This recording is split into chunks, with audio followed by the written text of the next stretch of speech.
அண்மை செய்தி வினோத் இயக்கத்தில் விஜய் நடிக்கும் படத்தின் அறிவிப்பு வெளியாகிறது. விஜயின் கடைசி பட அறிவிப்பாக இது வெளியாகி இருக்கிறது. வினோத் இயக்கத்தில் விஜய் நடிக்கும் படத்தின் அறிவிப்பு வெளியாகி இருக்கிறது. அண்மை செய்தியை பார்க்கிறோம். தமிழக வெற்றிக் கழகத்தை துவங்கிய நிலையில் இது அவருடைய இறுதிப் படமாக இருக்கும் என்று அறிவிக்கப்பட்டது. இந்நிலையில் வினோத் இயக்கத்தில் விஜய் நடிக்கக்கூடிய கடைசி படத்தினுடைய அறிவிப்பு வெளியாகி இருக்கிறது. விஜயினுடைய கடைசி மற்றும் 69வது படம் குறித்த அறிவிப்பு வெளியாகி இருக்கிறது. விஜய் அரசியலுக்கு வரவுள்ள நிலையில் விஜயினுடைய கடைசி பட போஸ்டர் வெளியாகி இருக்கிறது. அண்மை செய்தியை பார்க்கிறோம். வினோத் இயக்கத்தில் விஜய் தன்னுடைய கடைசி படத்தில் நடிக்கிறார்.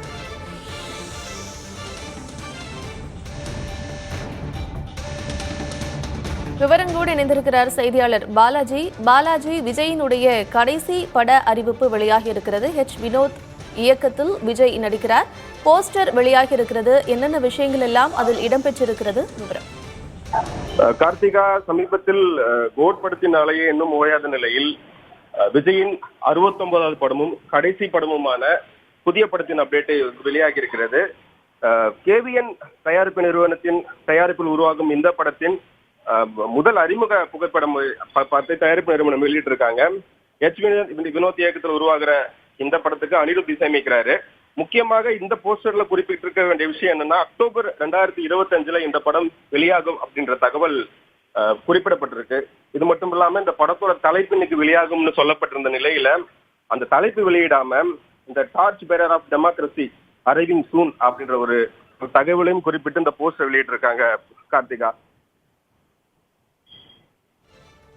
தி torch bearer of democracy arriving soon அப்படிங்கிற ஒரு வாக்கியத்தை தாங்கி இந்த போஸ்டர் வெளியாகி இருக்கிறது. ஏற்கனவே நேற்றிலிருந்தே சமூக வலைதளங்களில் இந்த விஜய் படத்தினுடைய கடைசி அறிவிப்புக்கான நிறைய எதிர்பார்ப்புகள் இருந்தது. இந்த படம் எப்படி இருக்க போகிறது, ஒரு நல்ல டான்ஸ் பெர்ஃபார்மன்ஸ் கொடுப்பாரா, இல்லை ஒரு எமோஷனலான ஒரு விஷயங்களை கொடுத்துட்டு கடைசி படத்திலிருந்து விலகி போவாரா அப்படிங்கிற நிறைய எதிர்பார்ப்புகள் இருந்தது. என்னென்னங்கள்லாம் எதிர்பார்க்கலாம் பாலாஜி? கார்த்திகா, கோட் படம் முதல் நாளிலே 100 கோடி வசூல், 5000க்கும் மேற்படத்திலே திரையரங்கில் வெளியாகி வெற்றிகரமாக ஓடிட்டு இருக்கிற நிலையில அவர் அடுத்து என்ன படம் பண்ணுவாரு அப்படின்ற ஒரு எதிர்பார்ப்பு இருந்தது. நமக்கு ஏற்கனவே தெரியும் வினோத் கூட தான் அந்த படத்தை சேர்ந்து பண்ண போறாரு அப்படின்னு சொல்லிட்டு. இந்த நிலையில இந்த படம் எந்த விதமான அரசியல் கலப்பும் இருக்காது அப்படின்னு சொல்லிட்டு முன்னாடியே வினோத் சொல்லியிருந்தாரு. அதாவது விஜய் அரசியலுக்கு வந்துட்டாரு, அது மட்டும் இல்லாம கொடியும் அறிமுகப்படுத்தப்பட்டாச்சு, இப்ப மாநாடும் நடக்க போகுது. இது இவரோட கடைசி படம்ன்றதுனால கண்டிப்பா இதுல அரசியல் ரீதியான காட்சிகளும் அப்புறம் காரசார விவாதங்களும் இருக்குன்னு சொல்லிட்டு எதிர்பார்க்கப்பட்டுச்சு. ஆனா விஜயோட 69வது படம் குறித்த அப்டேட் கொடுத்த வினோத், இது நிச்சயமா அரசியல் படம் கிடையாது, இது ஒரு பக்கா என்டர்டைன்மெண்ட் படம், இது குழந்தைகளுக்கும் குடும்பங்களும் பார்க்கக்கூடிய ஒரு படமா இருக்கும்னு சொல்லிட்டு இந்த தகவலை கொடுத்திருந்தாரு. இது பத்தி நம்ம தெரிஞ்சுக்கிறதுக்கு முன்னாடி வினோத்தோட அவர் எந்த மாதிரியான இயக்குனர் என்ற ஒரு சின்ன தகவலை நம்ம தெரிஞ்சுக்கலாம். சதுரங்க வேட்டை படத்தின் மூலமா இயக்குனராக அறிமுகமான வினோத், அவர் திரைக்கதையில சுவாரஸ்யம் கொடுக்கக்கூடிய, அழுத்தம் கொடுக்கக்கூடிய ஒரு இயக்குனர்.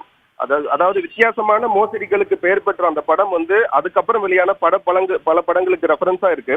அது மட்டும் இல்லாம கார்த்தியை வச்சு அவர் இயக்குன கிரைம் த்ரில்லர் படமான வீரன் அதிகாரம் 1 நிஜ சம்பவங்களின் அடிப்படையில வடமாநில கொள்ளையர்களின் திருட்டு சம்பவங்களை மையமா வச்சு உருவாக்கப்பட்ட அந்த படத்துக்கு தமிழ் சினிமாவில் நல்ல வரவேற்பு கிடைச்சது.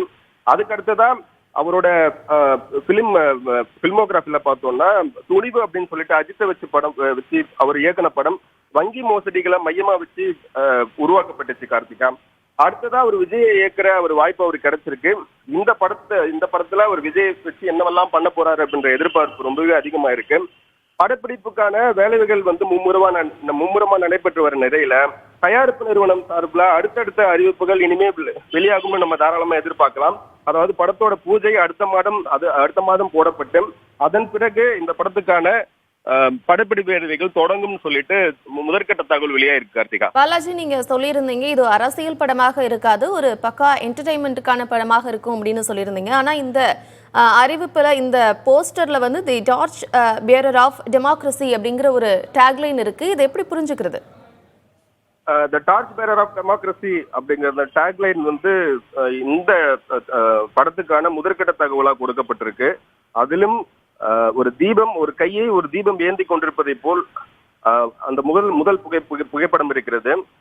அடுத்தடுத்த தகவல்கள், அடுத்தடுத்த அப்டேட் படம் குறித்து வெளியாகும் போதுதான் இந்த படம் எது மாதிரியாக வடிவமைக்கப்பட்டிருக்கும்? ஏன்னா விஜய் வந்து ஒரு பக்கா என்டர்டெய்னர் அப்படின்றது நமக்கு எல்லாருக்குமே தெரியும்.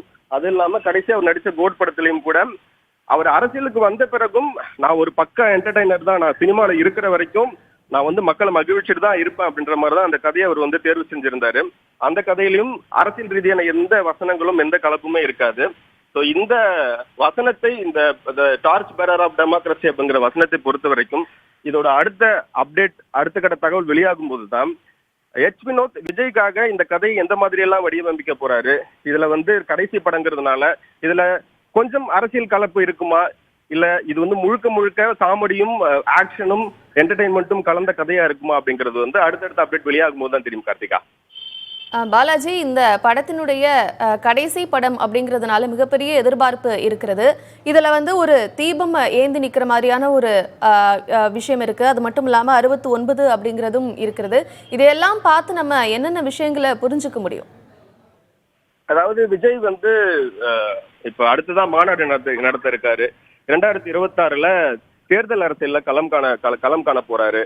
கிட்டத்தட்ட விஜய்க்கு வந்து தேர்தலுக்கு போறதுக்கு முன்னாடி ஒரு வருடம் சுற்றுப்பயணம் போறதுக்கு அவகாசம் தேவைப்படும் அப்படின்னு சொல்லிட்டு நம்ம முன்னாடியே நம்ம தகவல் கேள்விப்பட்டிருப்போம். இப்ப இந்த படத்தோட அடுத்த மாதம் இந்த படத்தோட படப்பிடிப்பு தொடங்கி அடுத்த வருடம் அதாவது 2025 மே மாதம் இந்த படம் வந்து வெளியாகும் அப்படின்னு எதிர்பார்க்கப்பட்டது. ஏன்னா மே மாதம் வெளியானா 2026 எலெக்ஷனுக்கு ஒரு வருட இடைவெளி இருக்கும். அந்த ஒரு வருட இடைவெளியில விஜய் தமிழ்நாடு சுற்றுப்பயணம் அரசியல் ரீதியான வேலைகள்லாம் கவனிக்கிறதுக்கான நேரம் இருக்கும் அப்படின்னு சொல்லிட்டு முன்னாடியே நமக்கு தகவல் கிடைச்சிருந்தது கார்த்திகா. இப்ப இதுல இந்த போஸ்டரை பார்க்கும்போது அதுல அக்டோபர் 2025 அப்படின்ற தகவல் வந்து குறிப்பிட்டிருக்காங்க.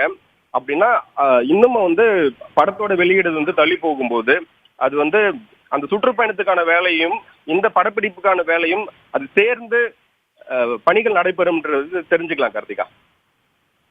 நீங்க சொல்றத பார்க்கும்போது இந்த படம் முடிந்ததுக்கு அப்புறமா 2026 தேர்தலுக்காக அவர் சுற்றுப்பயணம் செல்ல இருக்கிறார் அப்படிங்கிறதையும் சொல்லியிருக்கிறீங்க. தற்பொழுது அவர் ஒரு தீபம் ஏந்தி இருக்கிற மாதிரியான ஒரு போஸ்டரும் வெளிவந்திருக்கு. இதெல்லாம் நம்ம ஒரு கனெக்ட் பண்ண முடியுமா? நிச்சயமா கனெக்ட் பண்ண முடியும் கார்த்திகா.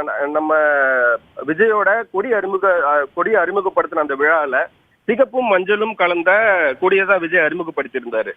நம்ம இதுக்கு முன்னாடி அவரோட பாடல்களை பார்க்கும்போது நிறைய இடங்கள்ல அந்த சிகப்பு மஞ்சள் ரெஃபரன்ஸ் வந்து நம்மளால வந்து சமூக வலைதளங்கள்ல நிறைய பேர் வந்து அதை வந்து ஷேர் செஞ்சிருந்தாங்க. ஸோ இந்த நிறத்தை இதுதான் நிறம், இதுதான் என்னோட அரசியல் பாதை, இதுதான் நான் செய்ய போறேங்கிறத வந்து ஒரு ஆரம்பத்திலே கடந்த 10 வருடங்களாவே தொடர்ந்து என்ன பண்ணிட்டு இருக்காரு, தன்னோட ஒவ்வொரு படத்திலையும் ஒவ்வொரு விதமா அந்த குறியீடுகளை முன் வச்சுட்டே வந்திருக்காரு. அது அவர் அரசியலுக்கு வந்த பிறகு அவர் அந்த கொடியை அறிமுகப்படுத்துறதுல இருந்து மற்ற தன்னோட நிலைப்பாடுகளை ஒவ்வொரு விதமா தெரிவிச்சது வந்த அடுத்தடுத்த கட்டமா அது நமக்கு தெளிவா தெரிய வருது. ஸோ இந்த கையும் இந்த அவர் ஏந்திருக்கிற இந்த தீபமும் இந்த படத்தில் எந்த மாதிரியான கதையா அது உருவாகும் அப்படிங்கறத வந்து அடுத்த அப்டேட் வெளியே வரும்போது நம்ம அதுல இருந்து தெரிஞ்சுக்கலாம் கார்த்திகா. பாலாஜி, கடந்த 8ஆம் தேதி தமிழக வெற்றிக் கழகத்தினுடைய இந்த கட்சி வந்து அதிகாரப்பூர்வமாக அறிவிக்கப்பட்டிருக்குன்னு விஜய் ஒரு அதிகாரப்பூர்வ அறிக்கை ஒன்றை வெளியிட்டாரு. அதுல தடைகளை தகர்த்தெறிந்து கொடி உயர்த்தி கொள்கை தீபம் ஏந்தி தமிழக மக்களுக்கான தலையாய அரசியல் கட்சியாக தமிழ்நாட்டில் வலம் வருவோம் அப்படிங்கறத அந்த அறிக்கையை முடிச்சிருக்கிறார். தற்பொழுது இந்த போஸ்டர் வெளியாகி இருக்கிறதுக்கும் அந்த அறிக்கைக்கும் சம்பந்தம் இருக்கிற மாதிரி தெரியுது. இந்த போஸ்டரை பார்க்கும்போது இந்த போஸ்டர்ல வந்து இருக்கிற நிறங்களை நம்ம எடுத்துக்கலாம் கார்த்திக். அந்த நிறம் வந்து அவரோட கட்சி கொடியில பாத்தீங்கன்னா சிகப்பு மற்றும் மஞ்சள் இருக்கும். இந்த போஸ்டர்ல பாத்தீங்கன்னா நீலம் அப்படின்ற நிறத்தையும் கலந்து இருக்கிறாங்க. இது மட்டும் இல்லாம இது விஜயோட கடைசி படம் அப்படின்றதுனால இந்த படத்தின் மேல் பயங்கரமான ஒரு எதிர்பார்ப்பு கண்டிப்பா ஆடியன்ஸுக்கு கண்டிப்பாவே இருக்கும். இந்த குறியீடுகள்லாம் கனெக்ட் பண்ணி பார்க்கும்பொழுது விஜய் நிச்சயமாக இந்த படத்தை தேர்வு செய்யும் பொழுது இது வந்து தன்னோட ரசிகர்களுக்காக வந்து அவர் வந்து ஒரு பிரசன்டா கொடுக்க போறாரா, அப்படி இல்லைன்னா தன்னோட அரசியல் அடுத்த கட்ட அரசியல் நோக்கத்துக்காக இல்ல அரசியலுக்கு அவர் போறதுக்காக இருக்கு முன்னாடி அதுல அரசியல் கலந்து ஏதாவது கொடுக்க போறாருன்றத வந்து அதை அடுத்த அப்டேட்ல தெரிஞ்சுக்கலாம் கார்த்திகா.